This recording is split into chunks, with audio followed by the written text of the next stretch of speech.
jamaah. Ilmu. Ini ngaji nih. Ditanya sama Allah.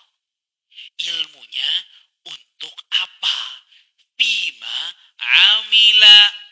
Amalan dari ilmu yang kamu miliki apa? Itu dia. Kan ini teguran buat kita semua. Bahwa kalau kita sering pengajian tapi amal tidak bertambah, aneh. Ada yang salah berarti. Jamaah barakallahu fikum, ikhwan dan akhwat sekalian. Ilmu itu bukan tujuan. Ilmu itu wasilah, sarana. Tujuannya apa? Tujuan ilmu apa? Amal. Tujuan ilmu itu amal. Ilmu bukan tujuan. Ilmu itu sarananya, wasilahnya, tujuannya amal. Makanya aneh bin ajaib. Orang datang ke pengajian kalau sudah pengajian selesai semuanya. Dia merasa dia telah beramal dengan amal yang banyak. Kamu belum sampai. Tujuanmu amal bukan ilmu. Inilah kesalahannya. Kalau Anda menjadikan ilmu sebagai tujuan, Anda puas pada saat mendapatkan ilmu. Padahal ilmu bukan tujuan. Amal tujuannya. Kan di dalam Al-Quran, Allah subhanahu wa ta'ala hanya akan menghisap amal. Ada nggak amalnya? Bima kuntum ta'malun, kata Allah. Dengan apa yang kalian lakukan. Bukan apa yang kalian miliki dari ilmunya. Makanya para ulama mengatakan, al-ilmu laysa bikathratir riwayat. Ilmu itu bukan banyak-banyakan ilmu. Ilmu itu bukan banyak-banyakan pengetahuan, banyak-banyakan buku. Bukan. Ilmu itu amal. Makanya kan para ulama mengatakan, Anda senantiasa menjadi orang bodoh sampai Anda mengamalkan ilmu yang Anda miliki. Tuh. Kalau belum beramal dengan ilmu yang kita miliki, jangan berharap dipanggil orang alim. Jangan berharap dikatakan orang yang berilmu. Tidak. Sampai Anda mengamalkan ilmu, baru jadi orang alim. Baru jadi orang alim. Walaupun ilmunya banyak, kalau nggak diamalkan, jahil. Bodoh. Karena ilmu bukan tujuan buat kita. Ilmu sarananya. Ini semua yang kita dengarkan sarananya. Sekarang antum dengarkan hadis ini yang diriwayatkan oleh Imam Tirmizi tentang pertanyaan-pertanyaan. Itu sarana kita agar hati kita kembali kepada Allah Jalla wa'ala. Muhasabah lagi apa yang telah kita lakukan selama ini. Itu amalnya. Makanya jangan pernah menjadikan ilmu sebagai tujuan. Kalau ilmu sebagai tujuan, Anda hanya sampai di masjid ini aja. Keluar masjid udah nggak ada amal lagi.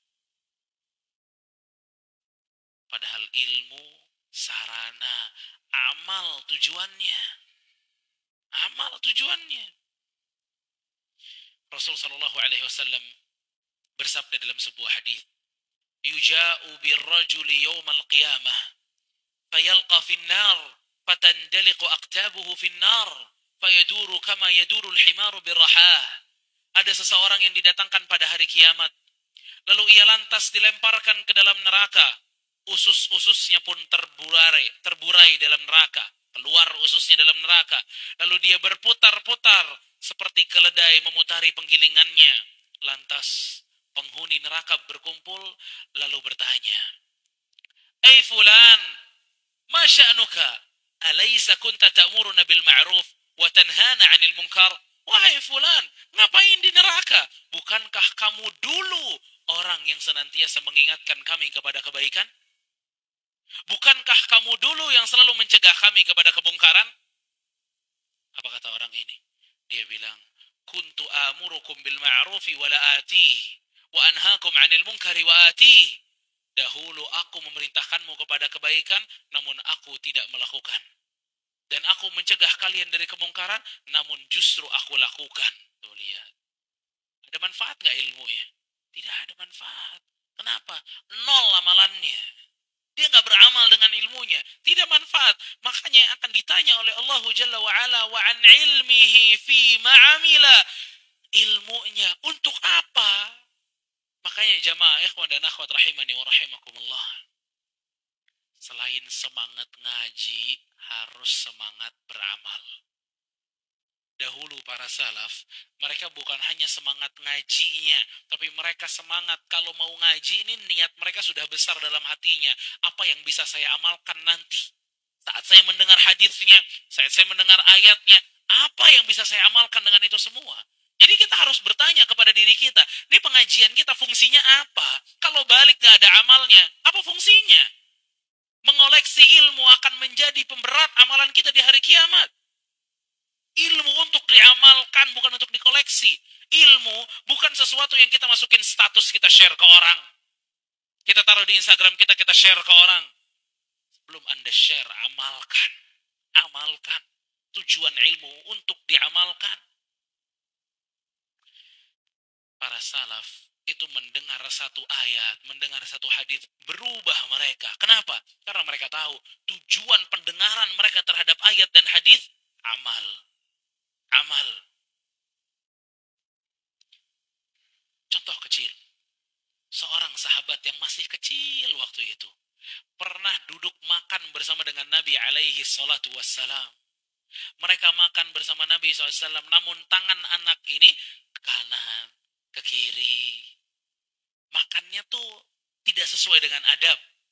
Maka Rasulullah SAW mengatakan, ya ghulam, samillah, kul biyaminik, ukul mimma yalik. Kata Rasulullah SAW, nak, makan baca bismillah, pakai tangan kanan, makan yang dekat denganmu. Apa kata sahabat ini? Fadzalika ti'mati ba'du. Semenjak hari itu, itulah cara makanku. Lihat, berubah.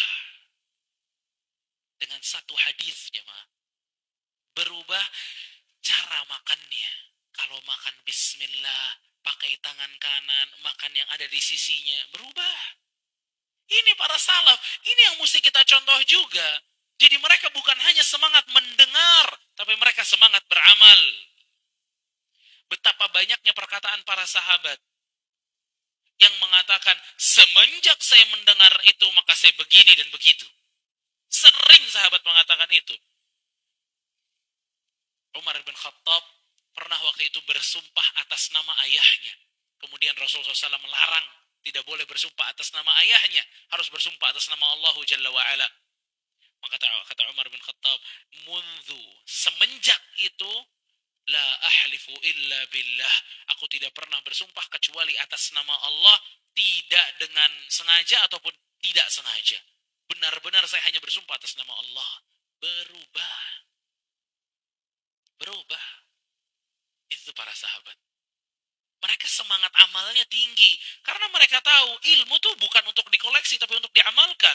Makanya Imam Ahmad rahimahullah, beliau mengatakan, kalau kalian mendengar sebuah hadis, maka amalkanlah. Diamalkan. Hadisnya tentang apa? Tentang masalah hati misalnya. Tentang muhasabah diri. Ya udah muhasabah diri kita, itu amalnya. Kalau ayatnya tentang keyakinan, ya keyakinan tersebut yang kita harus yakini. Kalau ayat atau hadisnya tentang amal, ya amal tersebut yang mesti kita jalankan. Karena ilmu itu untuk beramal, ayuhal ikhwah. Bukan untuk koleksi-koleksian, bukan. Kita kan yang ditanya sama Allah amalnya. Amalnya yang Allah tanya. Makanya Abu Darda aja sampai ketakutan. Kata Abu Darda, aku khawatir betul nanti di hari kiamat Allah akan mengatakan, ya Uwaimir, madza amilta fi ma'alimta. Wahai Uwaimir, apa yang dapat kamu lakukan dengan ilmu yang kamu miliki? Lihat tuh. Para sahabatnya khawatir betul ilmunya tidak mampu diamalkan olehnya. Makanya jamaah rahimakumullah, ini harus menjadi bahan muhasabah pada diri kita. Bahwa ilmu ini buat diamalkan. Bukan untuk keren-kerenan juga, bukan. Buat diamalkan. Amal kita seperti apa dengan ilmu yang kita miliki.